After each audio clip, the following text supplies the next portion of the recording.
Hello, this is ASEAN Movie Pulse Talks number 17. Following New York ASEAN Film Festival, we're going to focus this week on another Asian Film Festival that takes place in New York. This is Japan Cuts, a festival that is specific to Japanese films. It was first held in 2007, a rather small festival with about 10 films, but it has been growing exponentially over the years. And now it screens 25 to 30 films of probably the best new films Japan has to offer every year. The screenings are held in Japan's Society 260-seat Laila Ikeson Wallace Auditorium. And today we're gonna spotlight a few films of this year's edition. The first film that we're going to talk about, and Don Anelli, our horror exploitation or whatever film specialist, is going to talk about Hiruko the Goblin, a real Japanese modern classic, let's say. Don? Yeah, so Hiruko the Goblin is part of their classic, their retrospective. It's from 1991 by Shinya Tsukamoto. And basically it stars a man and his daughter who travel to a small village in the countryside to investigate strange archaeological discovery found near the school, and discover that it's part of a curse containing a special seal that requires it protects against this ancient demon from entering our world and corrupting everybody. I have a blast with this. This is a lot campier than Tsukamoto's first film, Tetsuo the Iron Man. This is just, a campy old school throwback monster movie. A lot of Evil Dead inspired camera work, a lot of just over the top silliness. There's a fantastic demon animatronic spider creature puppet thingy that I don't know how to describe. I really enjoy it. It's probably my favorite Tsukamoto film. I'm still working my way through the catalog, but it's my favorite of his films, and I just enjoy it. It's a lot of fun and definitely one of his better movies. So anybody else have anything to talk about with this one? Yeah, Rouven? I was actually kind of interested because you said that you've watched not all of the other films by Tsukamoto, but some of them, and you say it's your favorite. How would you rank it against, let's say something like Tetsuo? Because I think one time Tsukamoto himself said, if Iron Man was my just first attempt at making films, then Hiruko the Goblin is the little sister who just wants to be loved. I think he said something like that. Yeah, I remember reading something similar to that. I remember the quote. Tetsuo is kind of raw, it's kind of unpolished. I think that gives it a charm, but I can definitely see the filmmaking limitations. I think, what's the sequel? Body Hammer, I think that's part 2. I think so too, yeah, Body Hammer. Body Hammer, I think that's a much more fully fleshed out realization of the concept. Tetsuo as a prototype for his later work, I appreciate it. It's not, a personal favorite. I do recognize a lot of the limitations, but like I said, I do think the rawness of that one gives it a charm that it overwhelms you a little bit to the point where you kind of like get into it a little. But yeah, this one, Hiruko is a lot more, I would say, technically polished. There's a lot more emphasis on like elaborate camera work. You get, the scenes of the creatures scuttling along the walls, and you see like the twisting dives and the swooping, camera movements and stuff. So I think it's a lot more skillful. You get a much deeper storyline. You get, this ancient curse that has to be resolved. You've got, these two main characters, the doctor and one of the schoolyard bullies who has to defend the property against the demon that's trying to break through. And it's a lot more fully realized as a film, and I think it's a lot more of a fully realized concept. I think it's a lot more entertaining than the Tetsuo films. when you only know the Tsukamoto who did the body horror films like Tetsuo, the sequels of Tetsuo, Gemini, what's the other, Fires on a Plane, or Killing. This is I mean, all of them have, let's say, aspects of humor in it, but I think this is a film that is much more, let's say, like Evil Dead. It's very, very entertaining. There are so many, as you said, there are so many just flat out silly moments in that film, and I love the way they use prosthetics and just embrace the concept of as we said, just silliness. I mean, everybody who has seen the silly spider monster at once who knows what we're talking about. And I think it's the only film, maybe Gemini or Fires on a Plane are similar, that takes place in nature. Most of the time you are seeing an urban setting in Tsukamoto's film, which I know is his thing, or is his most important theme. But I think it's a nice diversion for him to have a second film that is so much different, even though it's still body horror to some extent. I definitely agree. You know, like I said, the change from, you know, you see the one victim getting turned into the spider demon, so you still get aspects of his old body horror elements in there. But yeah, I do like, you know, the atmosphere around the school and the woods surrounding it. There's a far greater atmosphere, and it's a different tone and a different feel from Tetsuo, and that's one of my favorite aspects of it.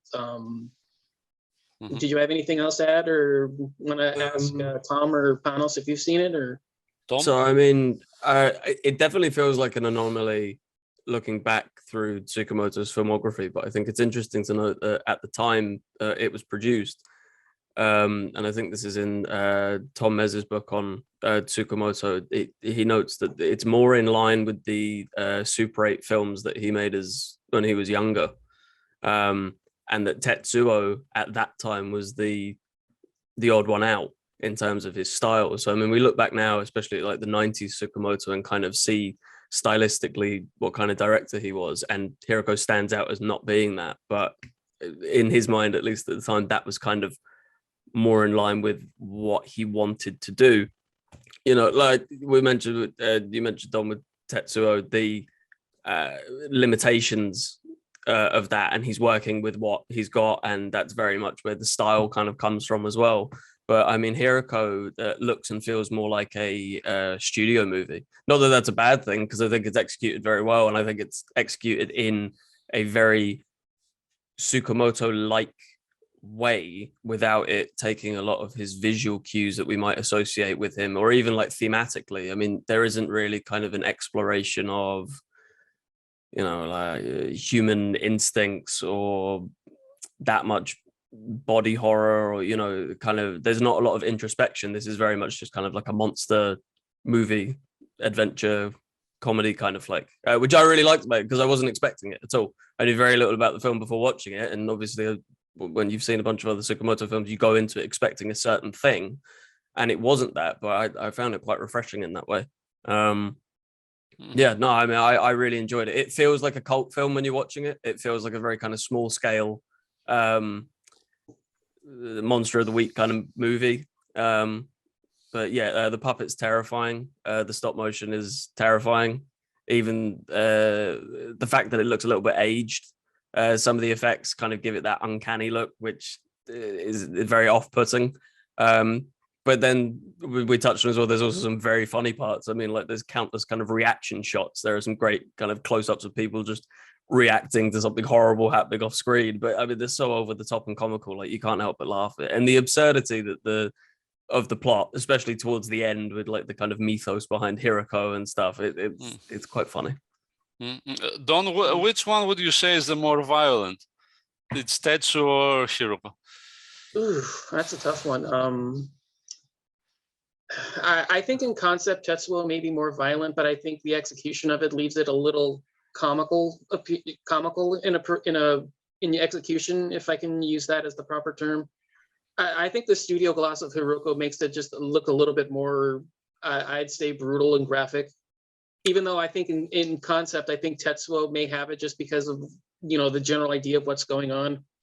But I think it's the difference in the studio gloss between the two. I think Hiruko looks and feels a lot more, like Tom said, like a studio film. And I think that gives it a greater impact when it's in its brutality sequences. See, I would disagree, but for the same reason. I actually think that the rawness of Tetsuo, it's so grimy and rusty and nasty, and just the sound and everything to it, the scraping metal and everything, like it feels violent, that whole movie. Whereas there were moments in Hiruko where I thought the violence was quite comical. I mean, there's multiple decapitation sequences that look, I mean, yeah, I can see it both ways, because then there are some horrible kind of like puppet heads and stuff, and there are definitely some moments where, like you were touching on earlier, the transformation scene towards the end where someone is turning into one of the goblins is horrifying. But the kind of comical decapitated bodies and spurting blood, I thought was a little bit more camp. Mm-hmm. Yeah, I can't disagree. I mean, that could, for us, that could just be, personal preference. Oh yeah, 100%. So yeah, I'm willing to write that off as personal preference. So yeah, I'm not really going to disagree with much of what you said there. I completely agree, and I see exactly what you're coming from. So I think it also has a lot to do with the kind of humor that you're using. I mean, both films have their own, let's say, brand of humor, but whereas in Tetsuo, it's a very dark and, let's say, Kafkaesque humor, I would say. It is, let's say, a more freeing and entertaining humor, or liberating humor. And it also has a certain slapstick element, because the same thing that happens to I'm not sure what's the guy's name is, but the protagonist in Tetsuo, who's turned into this cyborg thing out of his own fault. It's the same thing can be said about the people who are exploring the crypt, or what is it in Hiruko, or the demons stealing Hiruko. It's their own fault, but what happens afterwards, it is I think that's where the comparison to Evil Dead is coming from, because both films have their own brand of humor, their own brand of violence, and there are not to be taken seriously. They are more in line with, let's say, comedy. They are more in line with comedies. You can take any scene of Hiruko and leave the sound out of it, and you still have a very entertaining and very funny film. Mm-hmm.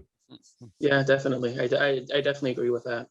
Yeah, I have to say that I think Hiruko is probably the most easy to watch film of Tsukamoto. I mean, particularly the Tetsuo films, okay, they are brilliant, particularly at the time that they were out, there was nothing like Tetsuo, which was what made him what he is essentially. But the Tetsuo films and the number of his later films are, for lack of another term, they are annoying. They annoy you. It's the music. It's the speed of the film. It's if you watch it even in your home and you turn the volume up, you're gonna get annoyed, or someone will get annoyed. I think Hiruko is not that case. It's okay. It's still extreme. It's violent. It's not for everyone.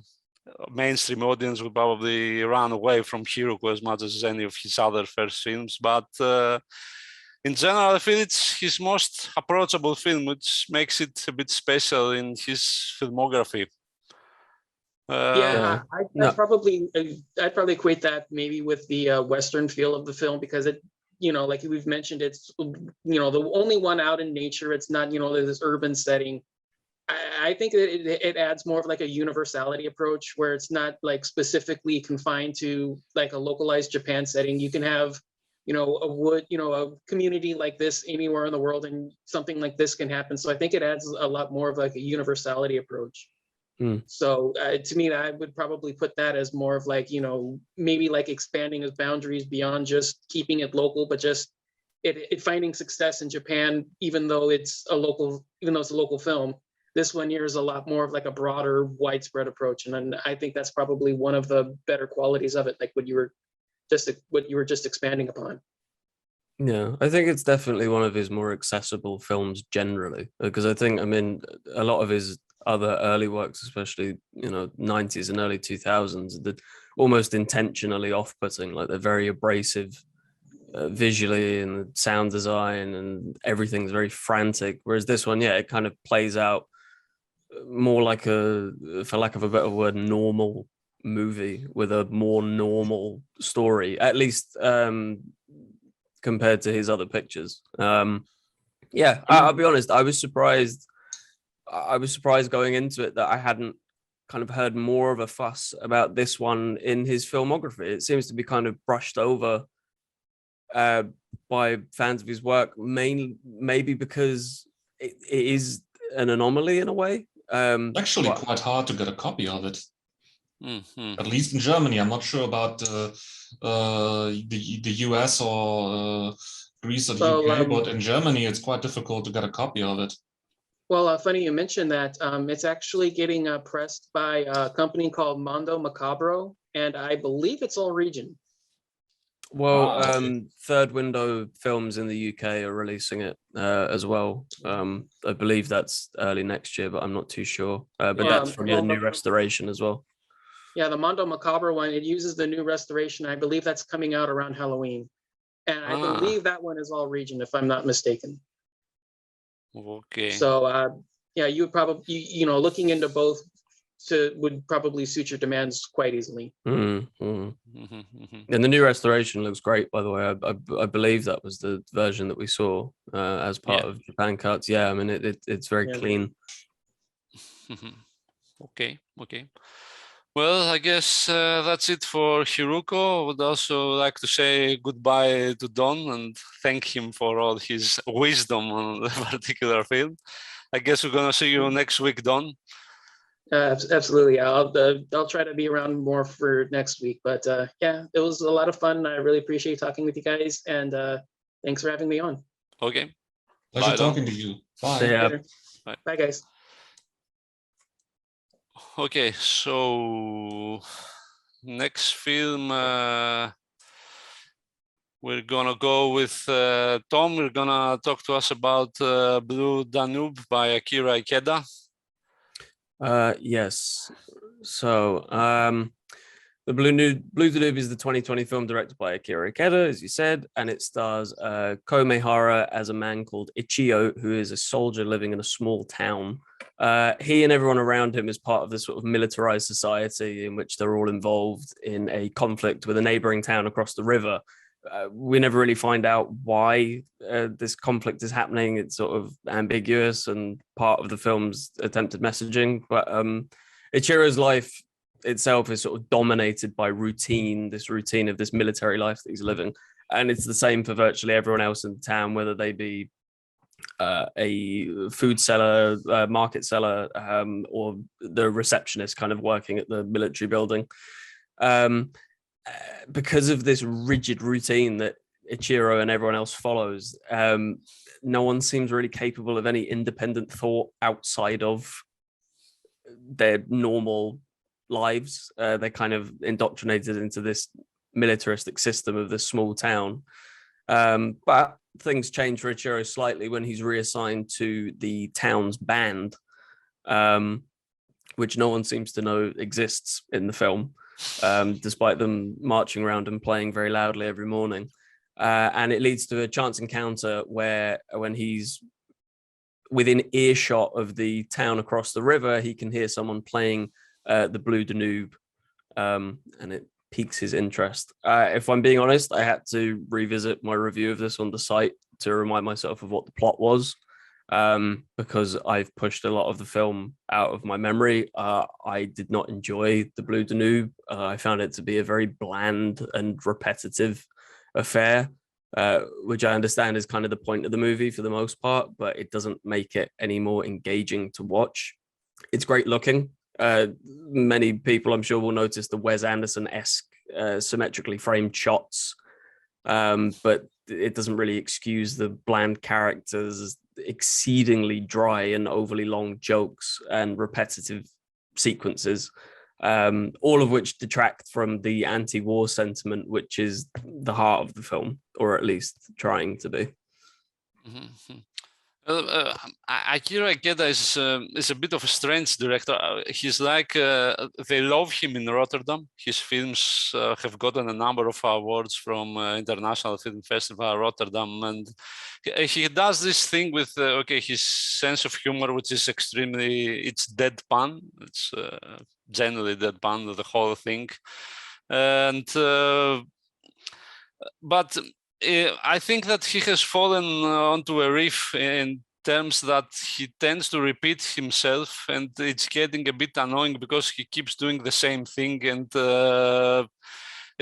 I don't know, you either like it or not, but in films like Blue Danube, which is almost 2 hours, it's a bit difficult to sit and watch all those jokes and this repetitive thing that Tom said.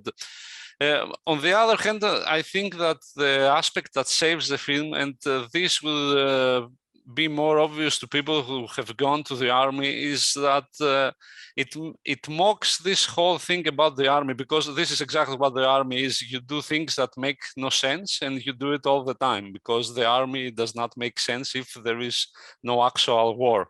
And essentially, there is no war in the movie. Supposedly, there are 2 villages that they are in war, but you don't see people killing each other for the most part. There are some scenes, but in essence, there is no war in the film. And I think he mocks the whole concept of the repetitiveness and the nonsensicality of the army. This is the only thing that actually can save the film. But again, it's too long for what it is, definitely. It's a film that maybe it would be entertaining if it was around 60, 70 minutes, but almost the 2 hours, it gets annoying. Well, that's the thing. I was shocked that it was an hour and 45 minutes when I got to the credits, because it's a real slog to get through. And it is that repetitiveness. I mean, like, the film is just suffocated by its own style. You know, it's just... You get the point sort of about 20 minutes in of, oh, this is what it's going to be. This is the formula it's going to follow. And it doesn't break from that the entirety of the way through, which would be fine if there was at least something to grab onto. Because for me, at least, even the anti-war sentiment, it just gets lost in this swath of, again, very dry humor. And it's like, I'm not dismissing dry humor. I quite enjoy it at times, but the film reminds me a lot, actually, of Jim Jarmusch's "The Dead Don't Die," where it again. That was another film where about 20 minutes in, it becomes very obvious. Oh, this is it. There's going to be no other kind of break in the formula for the film, and if you're not on board with it at that point, you're going to find it very boring. Yeah, I think it's the repetitiveness of the jokes as well that actually made it more frustrating than boring to watch. I don't know if the joke is supposed to, I mean, there's one instance where there's a military officer who his whole thing is just that he'll kick people on the backside if he thinks that they're out of line. And yeah, it's like the first couple of times he does it, you kind of go, oh, okay, like I get what they're doing. It's kind of funny. But I mean, he does this, and this was without exaggerating, like maybe 20 or more times throughout the film. And you know what's coming every time. And it just wears itself so thin. And that's only one such joke. I mean, there are many. And any kind of anti-war message or the ridiculousness of it all is just lost in itself, you know. Mm-hmm. Yeah, I think that Akira Ikeda has the Hong Sang-soo illness. He knows that if he does a film like that, the European festivals will pick it up and screen it, and so he just get it. But I think this one, even in that prism, it got a little overboard. So yeah, it's difficult to watch. It's as simple as that. Yeah, I didn't. It's a shame as well because, like I said, the film is very good looking. It's very beautifully shot. I mean, you know, the framing and everything I really enjoyed. there is something there with the setup. There is something lurking in the script that you could expand on. Even some of the characters that are slightly underutilized, and I use characters very loosely because the actors might as well be playing themselves in the movie, that they'd have more charisma if they were playing themselves, anything to attach to. Yeah, it's a shame because the talent involved is great. And like I said, I got nothing wrong with the performances or anything either. It's just they have nothing to do. There's nothing for them to build on. They're all essentially playing the same person with different lines of dialogue. So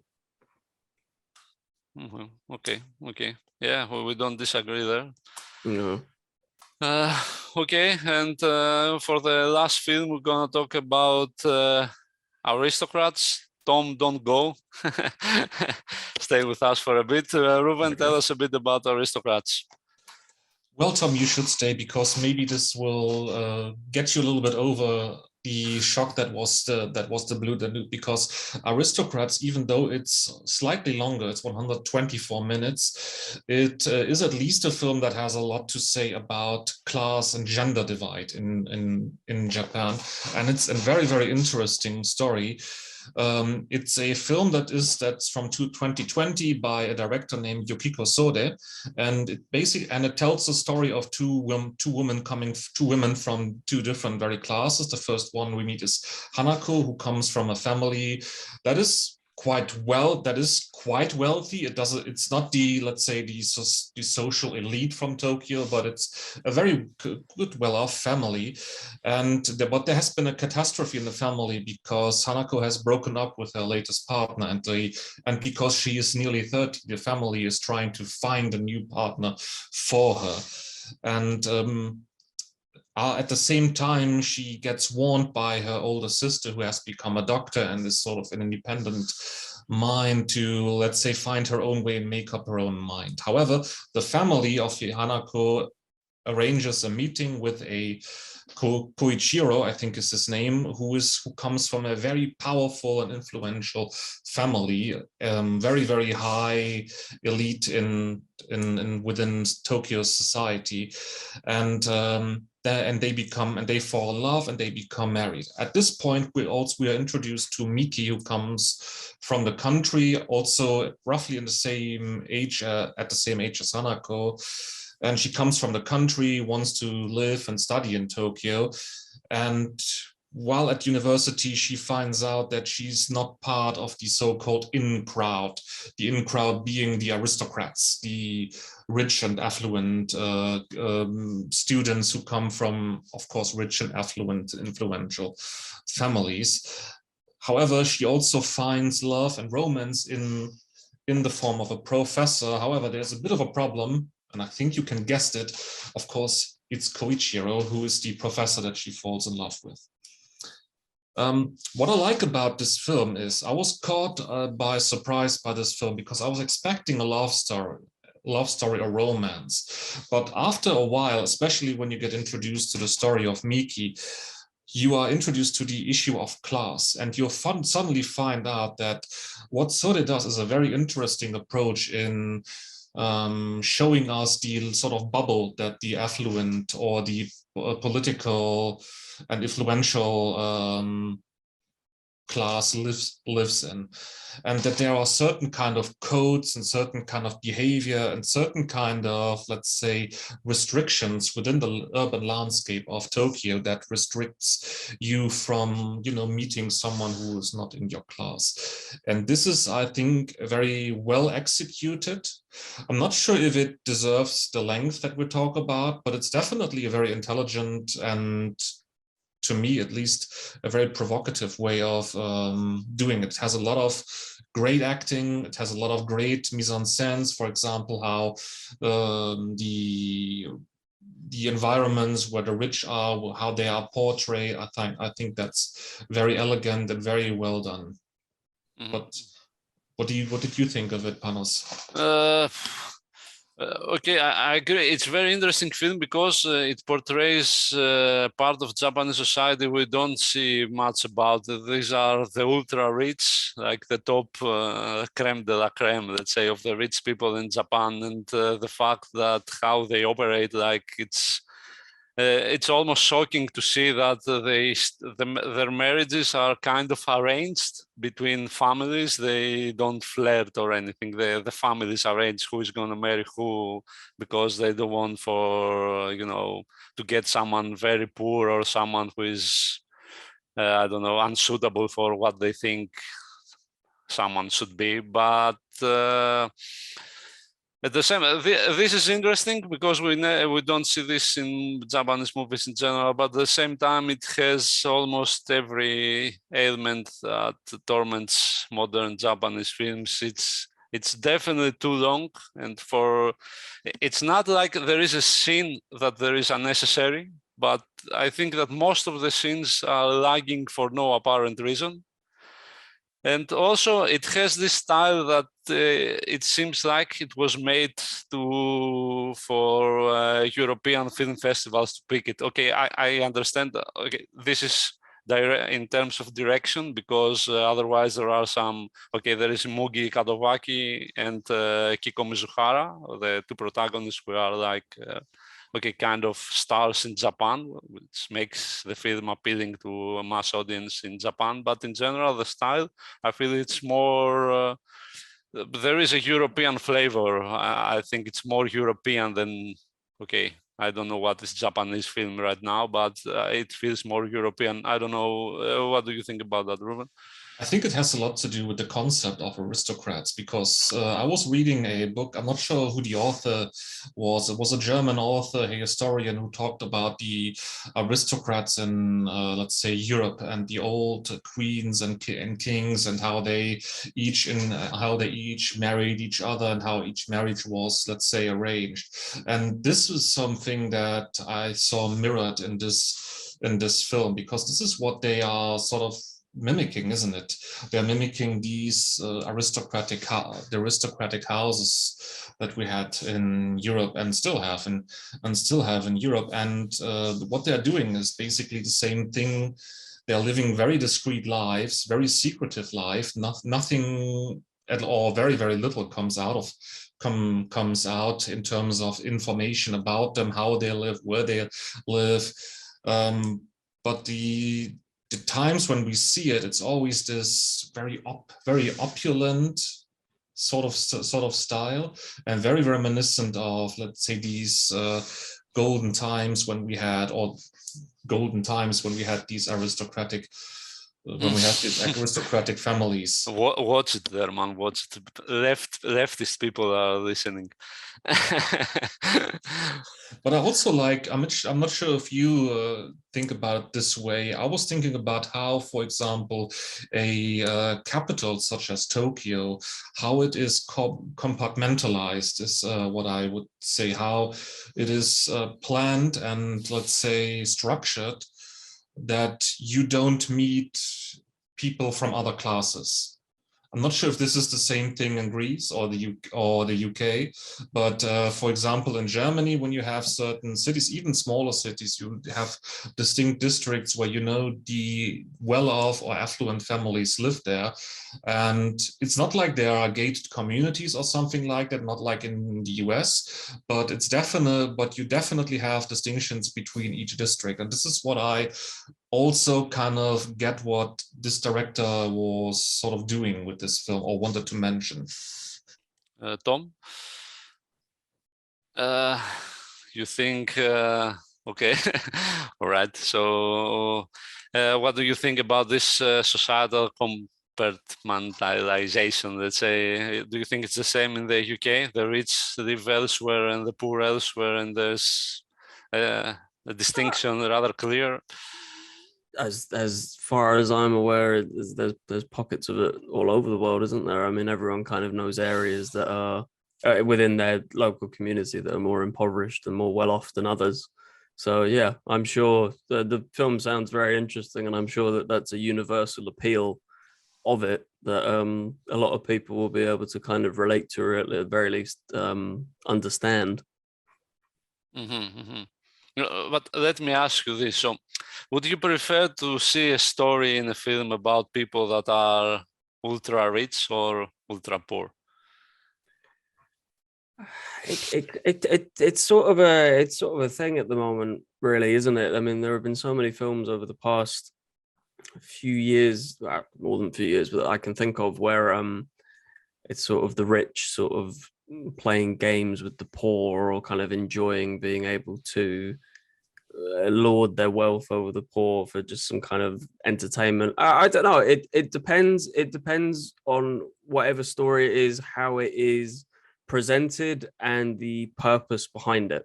You know, if you've decided just to make a film about the super rich just for the sake of it, I won't name the couple that I'm thinking of just because I don't really want to get into a discussion of those movies. But I mean, I can think of a few where it's just following extremely rich people just for the sake of it, and look at all the crazy stuff they did and blah, blah, blah, blah, blah. And it's not very engaging. But then, I mean, you know, if we're going off topic and moving away from Japan for the moment, you look at something like The Wolf of Wall Street, which is excessive, but it's not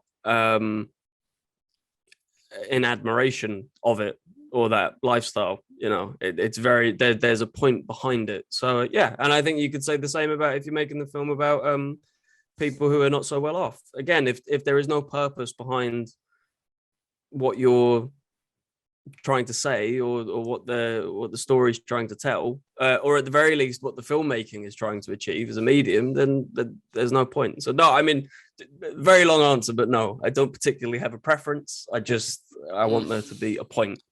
So I think that this is one of the more interesting points of Aristocrats. The fact that it shows that the rich in reality are not exactly exploiting the poor on purpose, like to be entertained, as we are seeing in a number of TV series right now.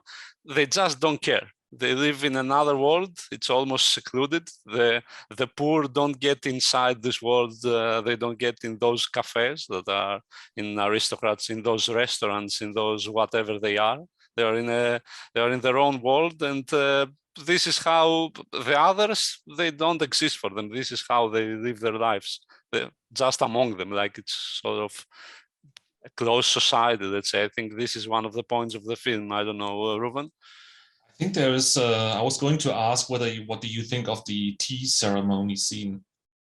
If you remember that one, there's one scene which I think it involved the character of Hanako, who's introduced by these super rich friends or siblings, I'm not sure, by Koichiro into this cafe, and they are buying a set which has a lot of sandwiches and tea and something like that, again, which reminds you of this European aristocrats where they had similar tea ceremonies, or even Japan, they have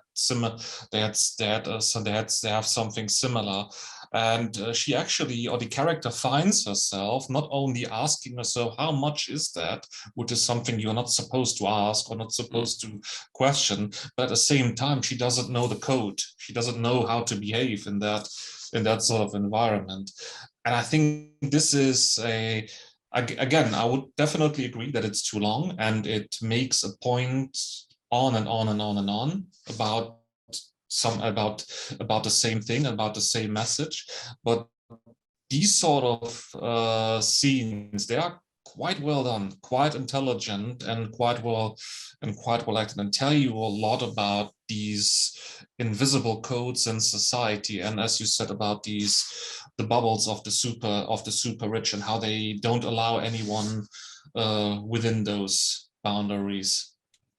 Having not seen the film, would either of you say that the excessive runtime is fitting given the excess in the film? That's a good question. I'm not sure if you want to answer first. But please, Rouven, go ahead. It's been a while since I've seen it, and quite a few movies in between, I gotta say. But Definitely for some of those scenes, it's worth it, I would say. Definitely if you're looking for, let's say, elegant cinematography, elegant mise-en-scène, this is one of the best looking Japanese films that I have seen this year, definitely.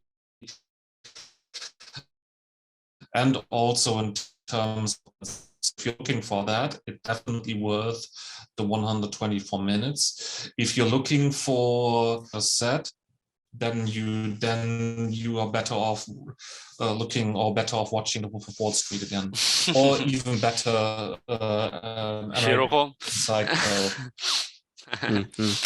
Yeah.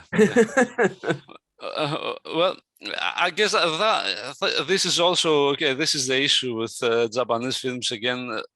Most of them are extremely well shot. It's like I don't know. Okay, obviously they have more access to great equipment than the other countries because most of them are being manufactured in Japan or close by, and the visuals are always good. Aristocrats is not an exception. The cinematography is exceptional. You said it's a very beautiful movie, but usually my issue is with context.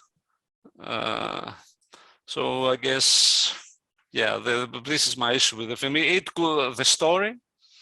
The story that is being told throughout the movie could be easily told in maybe half an hour less, I think. You will admire the beauty, the frames, and the whole what you are seeing on the screen. It deserves more time, but in terms of story, I don't think so. I don't think it does.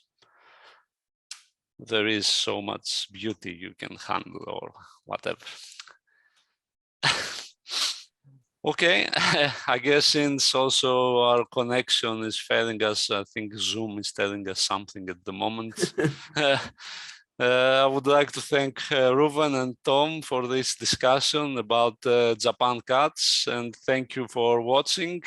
I hope if you like these things, you can subscribe in our channel, and next talk is going to be about some titles from Fantasia, and we will see you probably next week. So thank you all for watching, and goodbye.